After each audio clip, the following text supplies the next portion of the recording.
Since I was 17, I've been doing the exact same warm-up every day for my practicing. This is always the first thing I do before I start practicing other things. So I might even have more things to warm up with, but they always come after this.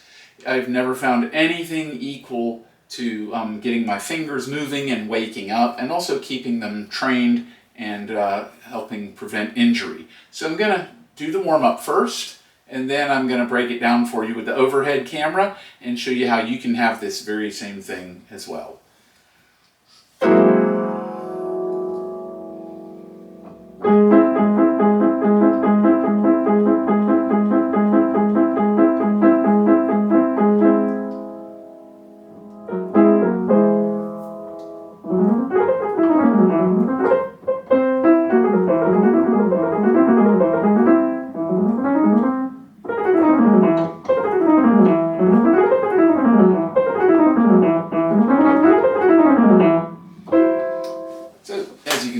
I'm warming up. I'm not clean yet. I'm close to it, but I can tell I'm ready to go now. So we'll stop here and let's take a look at it and break it down for you.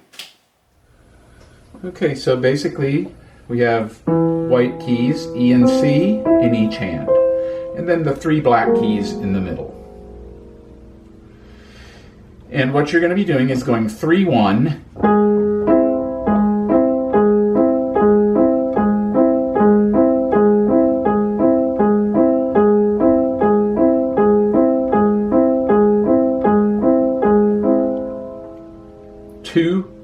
4-2, 4-2.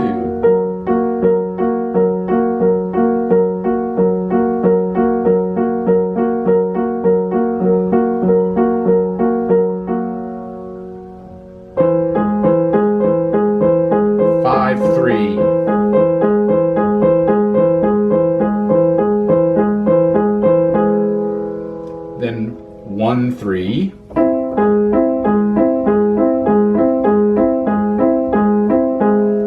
2-4.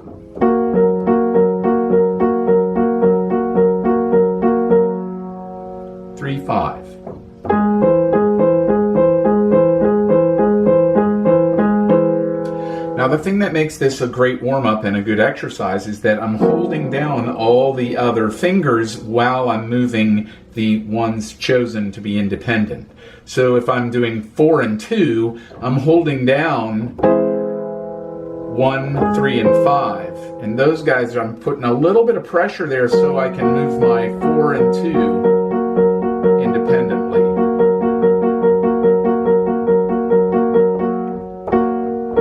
Now, I want to mention that this is not easy. It's not easy at all. And it took me weeks to be able to do this. Like I have said before, it took me a long time to get this together. And to be honest with you, now that I have the overhead view, I actually, in order to get 2 and 4 happening on my right hand, this is my good hand, my right hand, I had to actually hold down my thumb, my 3rd finger, and my pinky for, I don't know, a couple of weeks maybe, before this guy started to really connect with my brain and I was able to start sending it out there like it had its own tendons, because it actually doesn't. I might talk about that at another time. But right now, it's worth mentioning, this is really hard, so this is how I got around that difficulty, because I didn't want to give up. I wanted to get this. So here's how I'm doing it. Now I'm barely pushing, but I'm holding down 1, 3, and 5 so that they won't move. And that way, the only thing moving are the 2 fingers I want to have moving and make that connection. Because then ultimately, once you let go, your brain knows what you're trying to do.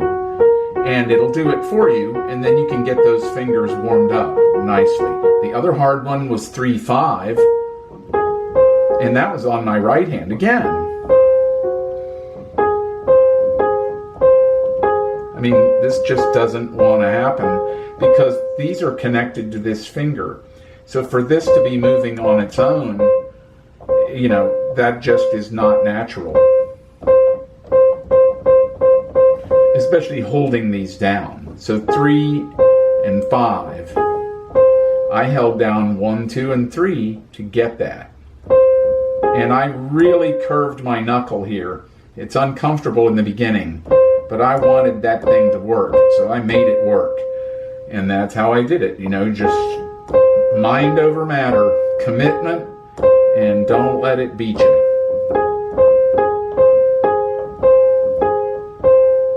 And of course, this one's rather easy. They have their own tendons, they're strong fingers. So, and the same with the left hand. The left hand just was non-existent. Nothing was happening there. So I had to hold each thing down, and I hope you'll remember that and be patient and do that, because I've been doing this exercise for a long, long time.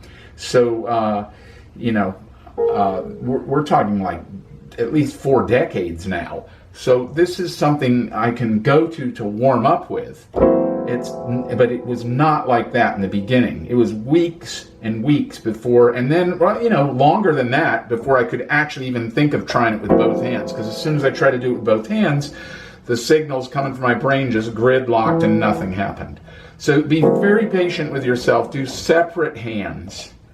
And remember to go very, very, very slow. But also curve your fingers, especially those pinkies, because you want this to start getting formation so that you don't play with your hand when your pinky comes up. You want to be using all 5 fingers. And something you can do too that's kind of cool is just pull your thumbs in when you're practicing slowly.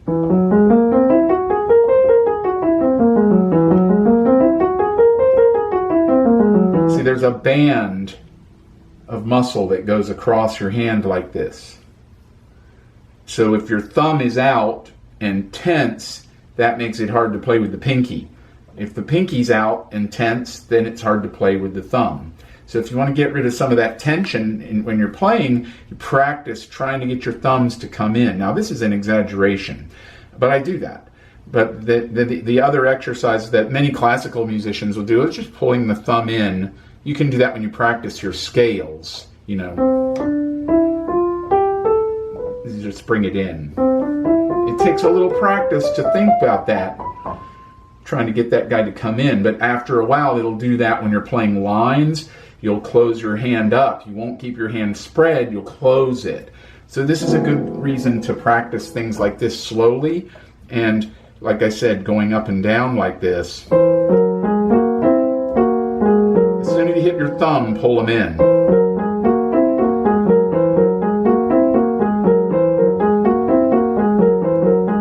Now, you know, you might not play like that with that much intention, but then again, if you're training that, it becomes a reflex, and you're trying to get command over your fingers and your muscle control. And you're trying, so you don't want your hand to just go out there. You want to send it out there with command, each of your fingers, and you want these things to be trained individually. So this is a great exercise to do that. The next part of it is where I'll keep all the fingers down.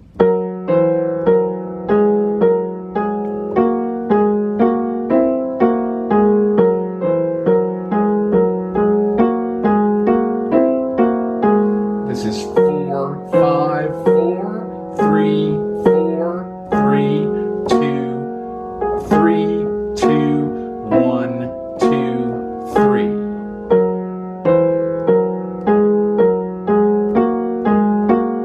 And then I'll reverse that. 2, 1, 2, 3, 2, 3, 4, 3, 4, 5, 4, 3.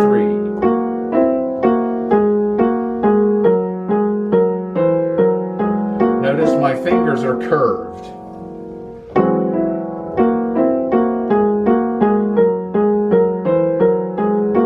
It's not about curved or flat fingers. There's an argument about that all the time.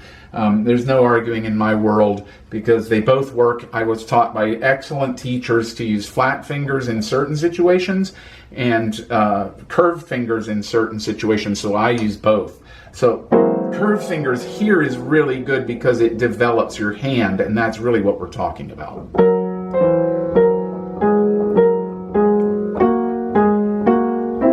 And again, you may have to go really slow here.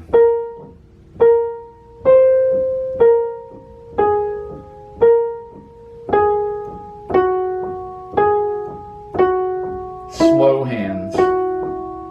But the bottom line is this is a warm-up. So if you do that, you're warming up. You're training your hands. You're getting the blood flowing. You're getting the fingers moving. So it's all good. The end result will be just this will be your warm-up to do, but getting there is half the fun. Believe me, the challenge is really fun. It's so rewarding when you can finally do it. I couldn't believe one day I was able to actually do this with both hands. And so it's just been the go-to warm-up for years and years. And so I sit down and do this and think, wow, I remember when I was 17 and I could not do this. And now every day I'm reminded of something I accomplished and I'm ready to go into higher territory.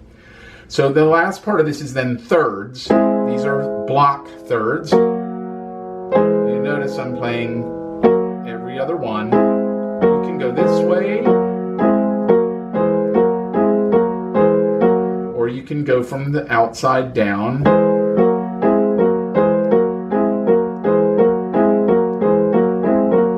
Notice I have curved fingers.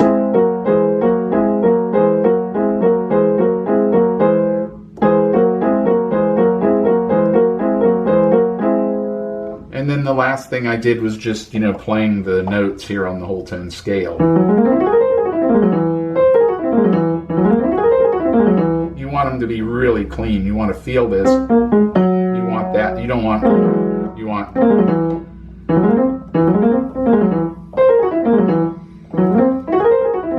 And you can hear that. If it's that way, then you're starting to make headway at your hand development. So that's a nice thing to do. It's a great warm-up, and so I hope that will help you, and I hope you will do it nice and slow, and then maybe someday you'll be able to say, wow, I can remember when I couldn't do this, and now you can. The point is, make sure you find the warm-up that's perfect for you. You don't want to have injuries, and you want to always be ready to play. You don't need a half-hour warm-up or an hour warm-up. Sometimes it's fun to warm up that long, but at a certain point you're actually, accomplishing goals or you're wasting time. So remember, you're trying to just get your hands moving, warmed up just like an athlete, and then you start working out.